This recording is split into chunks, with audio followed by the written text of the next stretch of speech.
Les marchés américains ont terminé tout près de l'équilibre ce vendredi. Le Dow Jones a gagné 0,03%.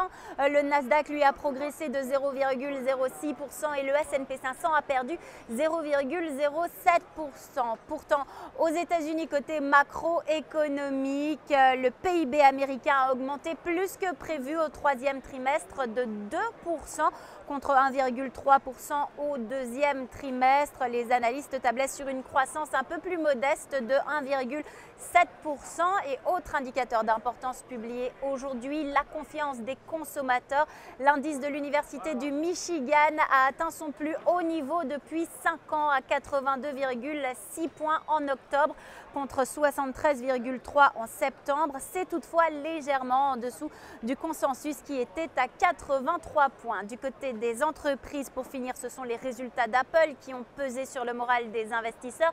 La firme à la pomme a publié hier après la clôture de Wall Street un bénéfice par action en dessous des attentes. Il a pourtant augmenté de 24% à 8,67 $, mais les analystes espéraient 8,82 $. Les ventes d'iPad sont en dessous des attentes au troisième trimestre et les prévisions pour les fêtes de fin d'année déçoivent. Le titre Apple a perdu 0,9%. Enfin, Amazon, le site de vente par correspondance, a publié des pertes pour la première fois en 5 ans. Mais hors séance, hier, le titre a chuté de plus de 7%.